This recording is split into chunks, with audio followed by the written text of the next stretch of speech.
Picture a boardwalk, and a stranger hands you a photograph of a boy no older than 7, standing in front of a house with a hole in the roof. You look closer. That house belonged to his father and his father's father. There was already money in that family before this boy ever opened a lemonade stand. Now ask yourself something uncomfortable. How many of the self-made success stories you've absorbed since childhood would survive that kind of photograph? Here's the real question hiding under all those hero stories on the business book shelf. Is huge wealth mostly built, brick by brick, through hard work and smarts? Or is it mostly handed down, then repackaged into a story that sounds like hard work and smarts? That's not a cynical question. It's a question you can test with real numbers. And the numbers give you an answer you won't like. Start with the numbers, because they're more honest than any story. The economist Thomas Piketty spent years digging through old tax and inheritance records across many countries, and what he found was uncomfortable for anyone raised on bootstrap stories. When money that's already invested grows faster than the whole economy grows, old money ends up beating new work every time. In plain terms, money sitting there and growing beats people going to work. Piketty's numbers showed that inherited fortunes make up a bigger and bigger share of the wealth at the top over time, not a smaller one, as economies grow. That's the exact opposite of what the self-made story wants you to believe. In a truly fair world, where the hardest working and smartest people always rise to the top, you'd expect inheritance to matter less over time. Instead, in country after country, it crept back up. Now pair that with something the economist Edward Wolff spent decades measuring: what the wealth of the richest households is actually made of. Wolff's research on wealth inequality kept turning up the same uncomfortable pattern.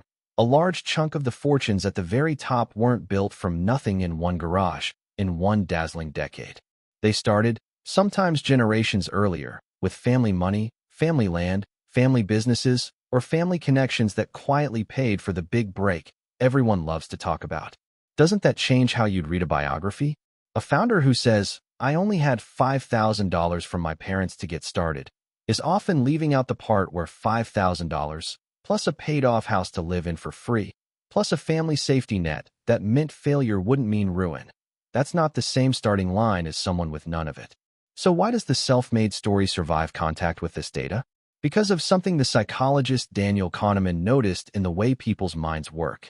Kahneman described a mental shortcut called the halo effect. Once you decide someone is successful, your brain assumes everything about them must have been exceptional: their instincts, their work ethic, their character, their family. You work backward from the result and assume they must have earned every bit of it. It feels like you're just observing the facts. It's actually a guess, and often a bad one. A billionaire's early failures get relabeled as resilience. A billionaire's rich uncle quietly disappears from the story, or gets one mention and never comes up again. Meanwhile, someone with the exact same failures and no rich uncle just failed, and nobody wrote a book about them. Which raises an uncomfortable question. If you only ever study the winners, what are you really learning? About success, or just about who happened to win? That question has a name, and it comes from the writer and former trader Nassim Nicholas Taleb.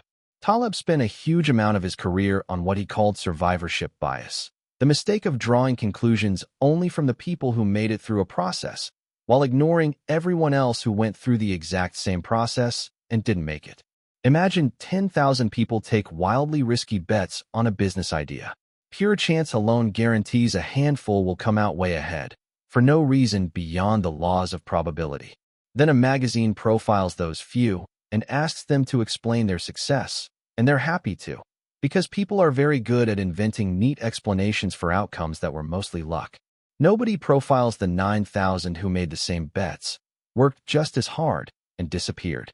So when you read a self-made billionaire's memoir, you're basically only ever hearing from the survivors of a very large, very quiet lottery.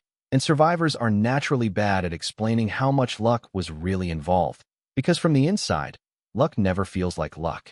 It feels like foresight. The economist Robert H. Frank pushed this even further, and he did it in a way that should bother anyone who's proud of what they've built. Frank's research in success and luck made the case that in any winner-take-most market, the kind where the gap between the best and the 10,000th best can be huge even if the actual skill gap is tiny, random luck plays a much bigger role than people admit in who ends up at the very top. Two founders can have almost identical talent, almost identical effort, almost identical ideas. One meets an investor at a wedding. The other doesn't. 20 years later, one is worth $10 billion and gives interviews about vision and discipline, and the other is running a modest regional company nobody's heard of, having worked exactly as hard.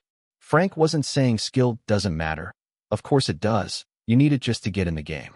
He was saying that once a large group of skilled, hardworking people are all competing for a small number of winner-take-most prizes, the thing separating the top few from the next few thousand is mostly luck, and modern success stories almost always refuse to admit that out loud.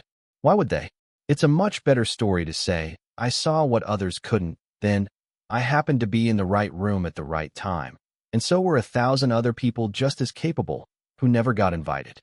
There's a harder layer still, and this is where the economist Chetty's research matters most, because it moves the conversation from, was this one billionaire lucky, to how rigged is the starting line for everyone. Chetty and his team built huge amounts of data tracking children born into different income levels and different neighborhoods, following them for decades to see where they actually ended up as adults. Their main finding, sometimes shown as an opportunity map of the country, was that the odds of a child from a low-income family reaching the top of the income ladder change a lot depending on where, geographically, that child happened to be born and raised. Not on the child's talent, not on the child's effort, on zip code, on which neighborhood schools, social circles, and role models that child was born into, purely by accident of birth. This connects directly to something the economist Krueger made famous, called the Great Gatsby curve, the pattern seen across many countries, showing that the more unequal a society already is, the less people move up or down the income ladder within it, meaning kids born poor tend to stay poor and kids born rich tend to stay rich. Countries don't reward talent more fairly just because they get richer. Often the opposite happens. The gap gets stuck in place, and where you were born starts explaining more of your outcome than what you actually do. So here's the twist that should genuinely unsettle you, because it's not simply billionaires had rich parents. It's stranger than that. Inherited advantage doesn't need to be a big check to work. It can be a stable home with 2 working phone lines back in 1985, when that mattered for who got called back. It can be a neighborhood where the kid down the street's father ran a printing company and needed a summer intern. It can be the safety net of knowing that if your business collapses, you won't end up homeless. You'll be back in your childhood bedroom. That kind of safety net doesn't just soften failure. Research on risk-taking shows that people who can fail without anything truly terrible happening take bigger, bolder chances, which is exactly the kind of chance that sometimes leads to huge success. The advantage isn't only the money. It's the freedom that money buys to take the gamble in the first place. Doesn't that turn risk-taker into a label that, in a lot of these stories, was less about personality and more about who was backing them financially? Think about what that means for the stories you never hear. Somewhere, someone with equal talent and a sharper idea made the exact same bet with no safety net underneath them, and one bad month ended it for good. Not because the idea was worse, but because there was nothing to catch the fall. That person never gets invited to give a keynote speech. They get one forgotten line in nobody's biography because their story stops right where it stops being convenient to tell. Bring this back to your own life for a second, because this isn't just a story about billionaires. Think about the last time you scrolled past someone your age announcing a funding round, a sale, an exit. Your first instinct was probably to measure your own progress against theirs, as if you'd both been handed the exact same map and only one of you read it right. Every time you watch a founder interview, or read a "How I Built This" thread, or catch yourself comparing your own progress to someone else's highlight reel, you're doing the exact thing Kahneman warned about, working backward to build a story of pure hard work and talent from an outcome that was actually some mix of skill, timing, location, family, and plain luck, in proportions you'll never fully see, because the story you're being told was written by the person who survived. You don't know what safety net was underneath them. You don't know how many equally talented people made the same bet and lost everything, quietly, off camera. And when you measure your own life against that polished-up story, when you ask, why haven't I built what they built, you're comparing your visible struggle to someone else's invisible advantages. That's not a fair fight. and it was never meant to look unfair. That's what the story is for. None of this means effort is meaningless, or that every wealthy person is a fraud, or that talent doesn't matter. It clearly does, since it's your ticket just to be in the room where luck can find you. But the ticket in and the grand prize get treated like they're the same thing, and they are not the same thing.